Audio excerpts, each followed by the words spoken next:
Thank you so much for taking the time to listen to me about championing the movement of women empowering women. My name is Sarb and I'm a mom, a wife and a frontline doctor working within the NHS for the past 21 years. I'm incredibly passionate about empowering both men and women to be the best version of themselves.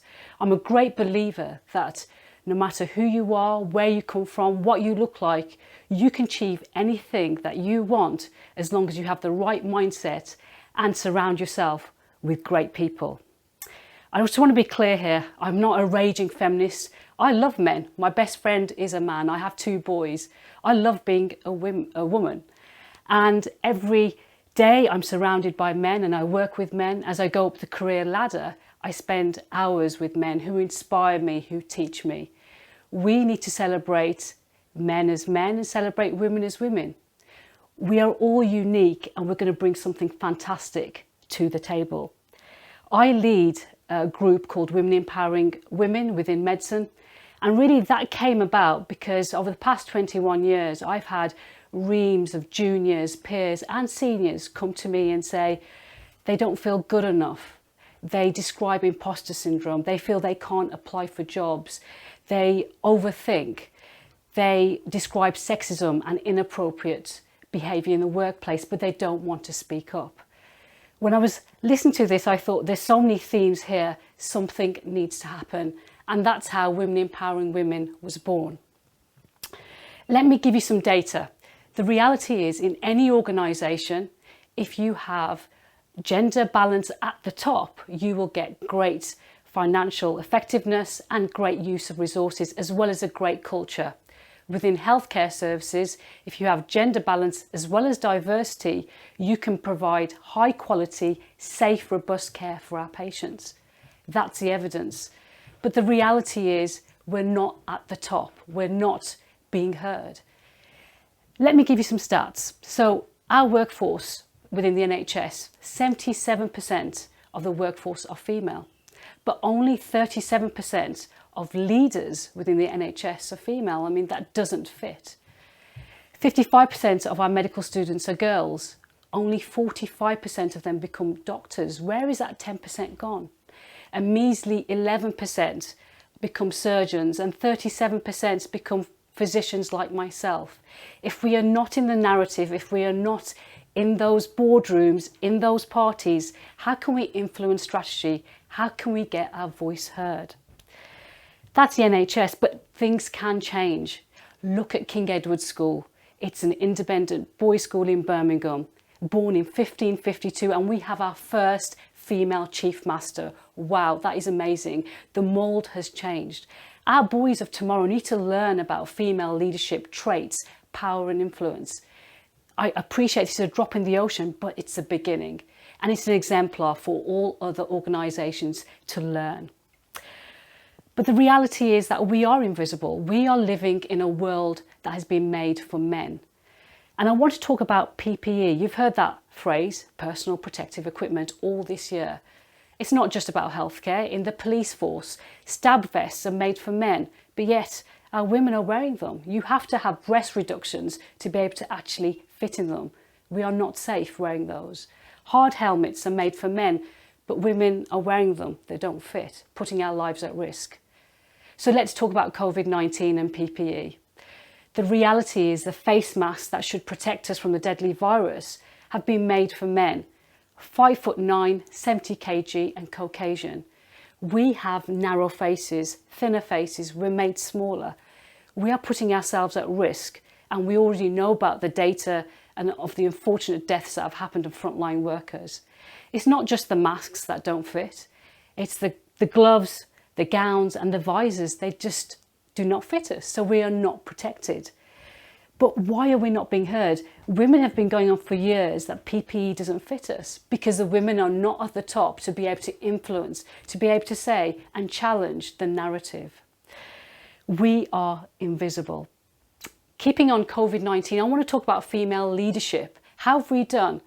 We have had lots of studies and papers being written that female leadership within COVID-19 in New Zealand, Nordic countries and Germany have been fantastic.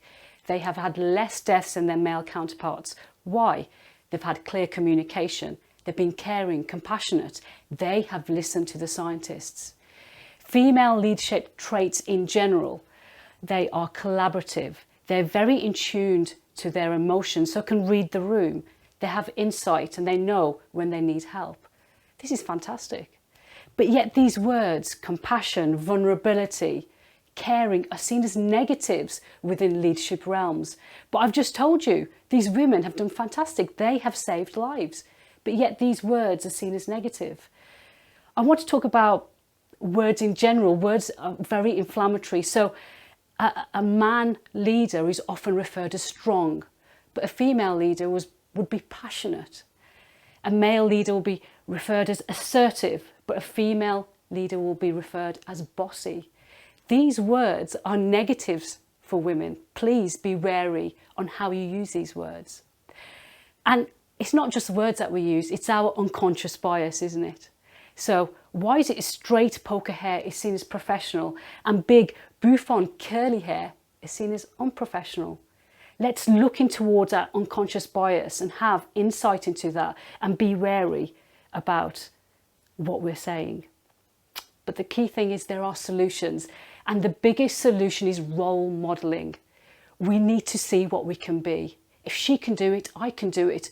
We need to see people that we can relate to, people who are authentic, people that look like us, talk like us, people who've come from the same backgrounds and have had challenges like us, and people that show vulnerability. And I have to talk about our Vice President in America at the moment. Wow, absolutely, Kamala Harris, absolutely amazing. What she has done is colossal for generations to come. And she says in her own words, she may be the first, but she's definitely not going to be the last. And I'm so excited and happy to see what's going to happen.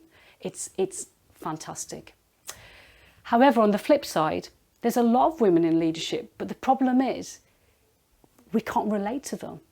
We all know who these women are. They are angry. They are harsh towards women. They are not the women that we aspire to be. And we will look at them and think, actually, if I have to behave like you, I don't want to be in that position.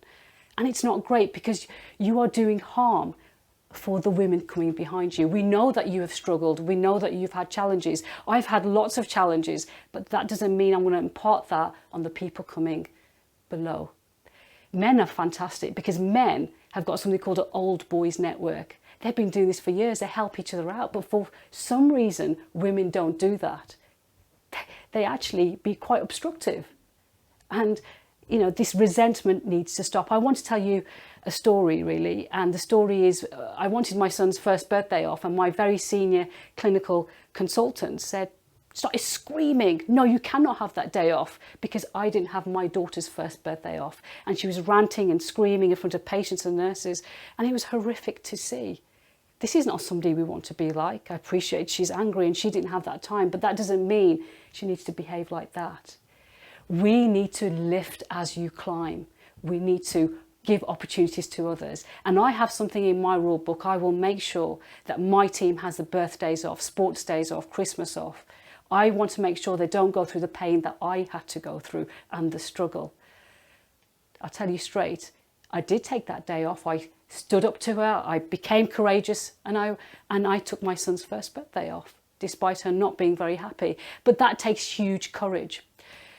Dr. Balakrishnan and her colleagues tell us that women don't want to have conflict or challenge. They want to sit at the back. We can't do that because we're making our fight and plight even more difficult. Take away those comfy slippers, put on those stilettos, feel the pain, because it is difficult, but the pain will get easier. And it takes a huge amount of courage to stand up. It really does take a lot of time and energy. I led a workshop called Fearless, and it was really about to sort of enthuse and inform my colleagues on how to speak up and not to be scared to speak up. 47% of the delegates who attended said that they had faced sexism and inappropriate behaviour in the workplace. And 67% of them said they would not speak up. Reason being is because they were worried about career progression, they were worried about being seen as a problem, and it was too much time and energy.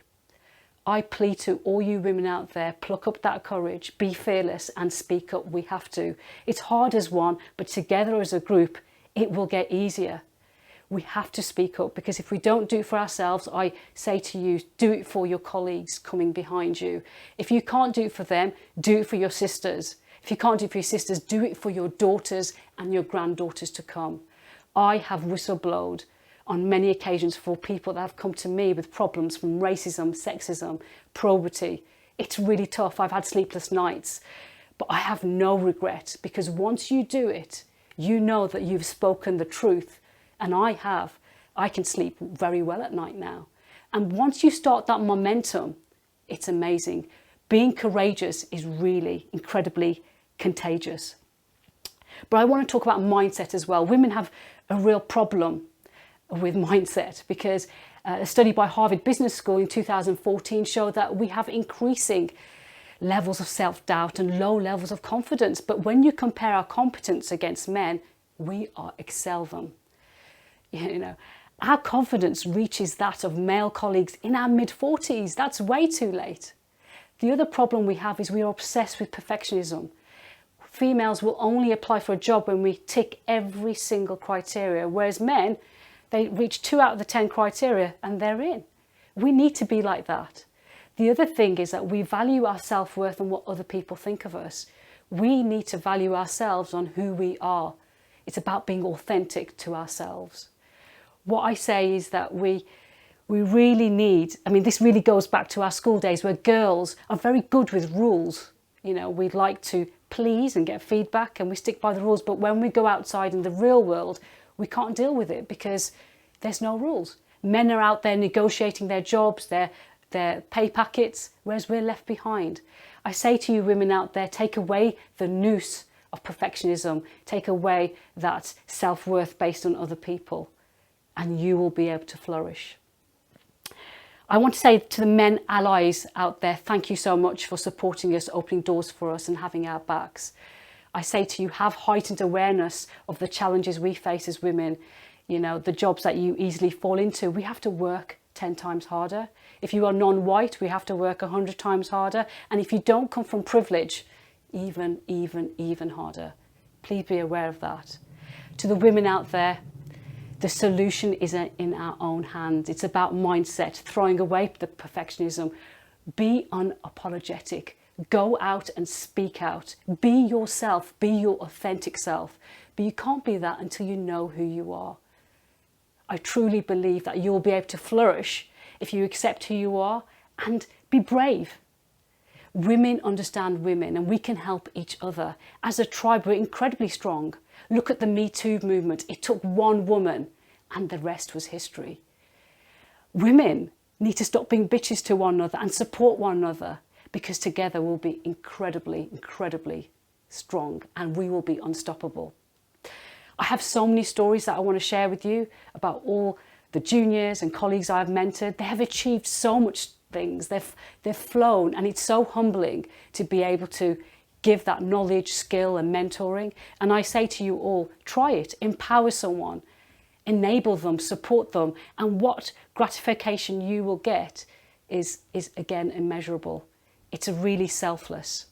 I'm going to end on a quote from Audrey Hepburn. She says, as you get older, you realise you have 2 hands. One is to help yourself and the other is to help others. Absolutely. We need to empower each other, because empowered women empower women. Thank you so much for listening.